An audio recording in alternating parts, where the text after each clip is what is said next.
The cozy chaos of the miniature realm. In a realm where dandelion clocks ticked the hours and dewdrops served as looking glasses, there existed a workshop of such meticulous wonder it would make a watchmaker weep. This was the domain of Flicker, chief Tooth Fairy, third class, but with aspirations. Her home was a hollowed-out acorn, warmed by a single, everlasting firefly. Her walls were a mosaic of tiny drawers, each labeled in shimmering script. Incisors, fresh, molars slightly worn, canines with a hint of chocolate. The air hummed with the sound of polishing wings and the gentle clink of coins being sorted by size and shine. Flicker's life was a ballet of precision. A loose tooth in Lisbon? She'd slip through a keyhole. A bicuspid under a pillow in Brisbane? She'd catch the midnight breeze. Her tools were elegant and small.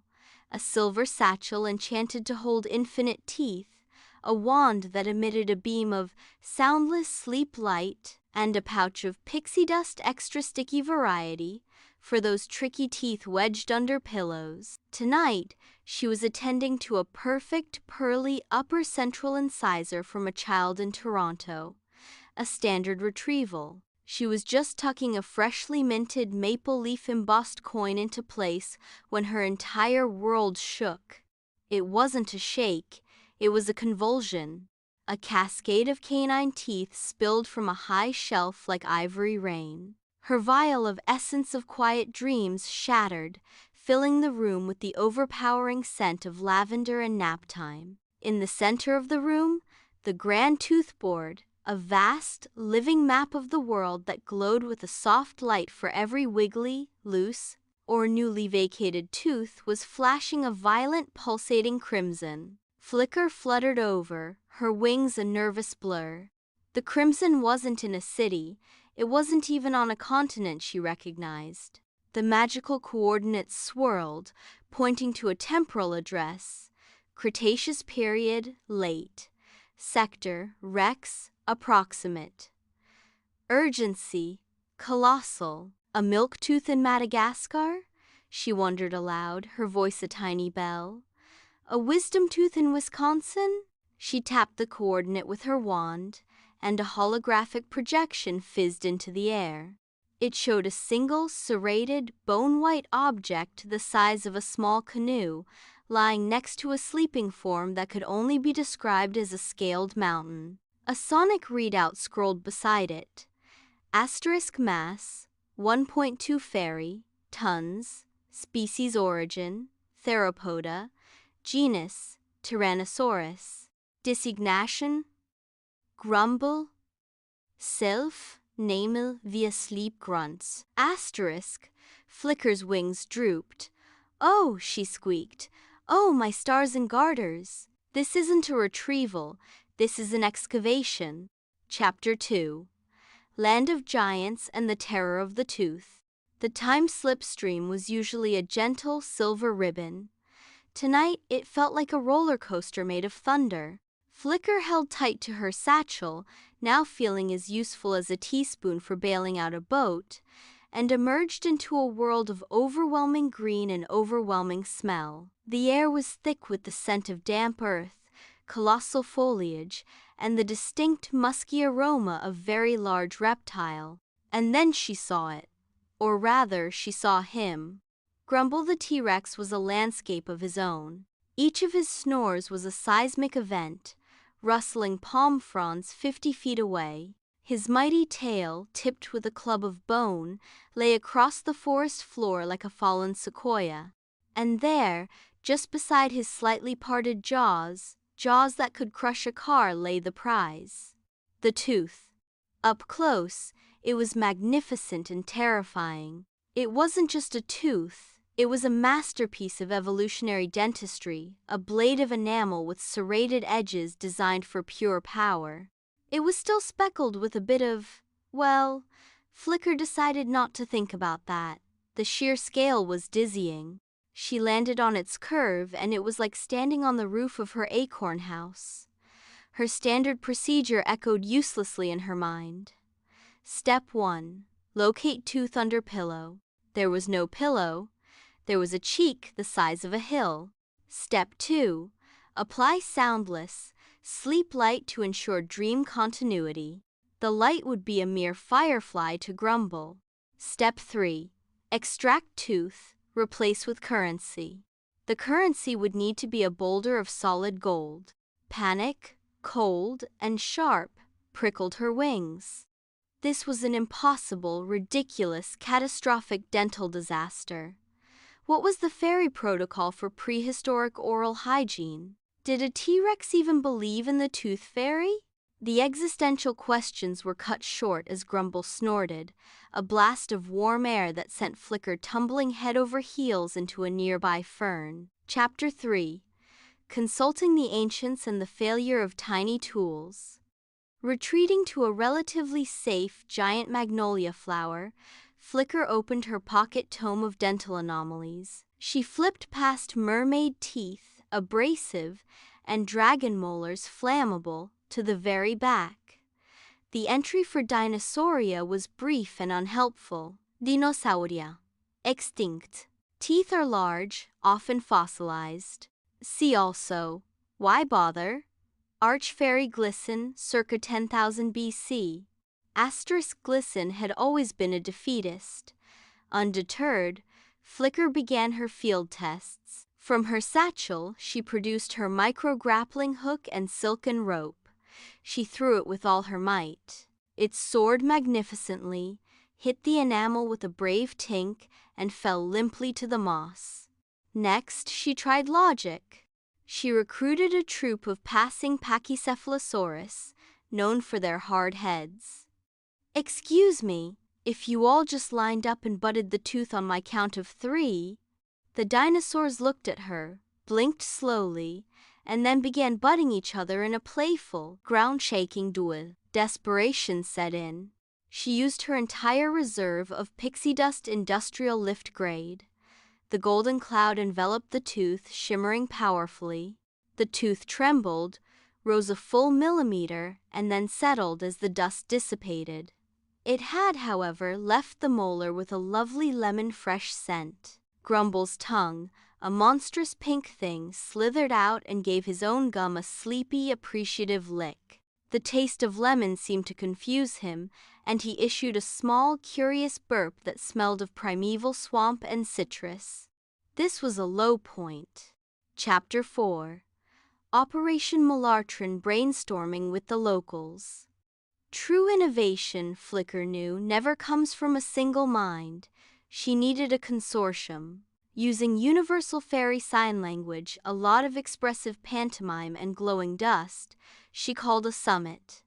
The attendees were unconventional. Wise old Ollie the owl arrived first, perching on a cycad. "The problem," he hooted sagely, "is one of mass versus momentum. Also, the beast is twitchy. I saw him devour 3 triceratops this afternoon. He's a messy eater. Got a bit of frill stuck in his teeth, actually." An army of ant-strong ants marched in perfect formation, their commander, Major Myrtle, clicking her mandibles.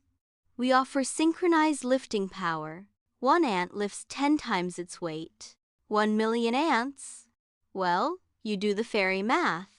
Buster the Beaver slapped his tail with enthusiasm, nearly knocking Flicker over.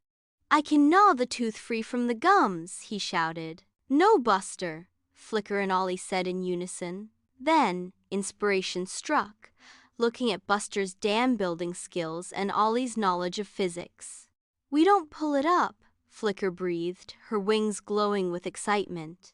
"We lever it out. A giant, natural seesaw."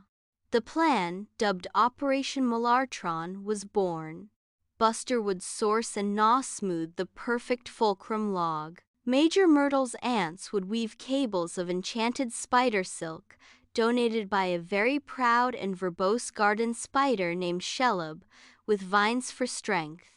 Ollie would be the lookout. Flicker would provide the magical guidance and, crucially, the final, reinforced net woven from glowing ghost mushroom filaments to catch the prize. Chapter 5. The Heist Heartbeats and Hiccups. The moon was a shy sliver, providing just enough light. The forest was a symphony of chirps and rustles, all drowned out by Grumble's epic snoring. Phase 1 was a tense success. Buster, with astonishing subtlety, rolled a huge, rotten log into position just beneath the tooth's widest point. The ants, in a display of breathtaking engineering, wove the silk and vine cables under and around the tooth, securing them to a massive, leafless tree branch that would serve as the long end of the lever. Phase 2. The load. Millions of ants, on Flicker's signal, began marching in unison onto the long end of the branch. It was a slow, deliberate procession. The branch creaked. The cables tightened. The tooth shifted, grating against the bedrock with a sound that made everyone freeze. Grumble smacked his lips. Ankylosaurus, he growled. They waited, 100 tiny hearts pounding in the dark. He settled. Continue, Flicker whispered. The ants marched. The branch dipped. With a slow, majestic, gritty scraape, the colossal tyrannosaur tooth began to rise. 1 inch. 2. A dark, cavernous socket was revealed. It was working. Then, disaster. A Compsognathus, a tiny, chicken-sized dinosaur with more curiosity than sense, darted out of the undergrowth, attracted by the shimmering mushroom net. It scampered right up the tooth and onto Grumble's snout, tickling his nostril. Grumble's nose wrinkled. His eye, the size of a dinner plate, began to open. "Abort!"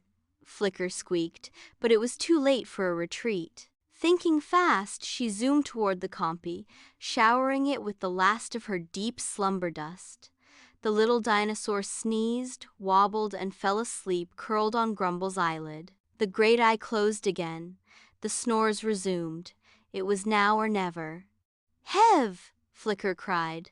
With a final, monumental effort from the ant legion, the tooth rolled up and over the fulcrum point and landed with a soft, deep thump squarely in the center of the glowing mushroom net. Success! Chapter 6. The Getaway and the Glowing Legacy. The retrieval was the easy part.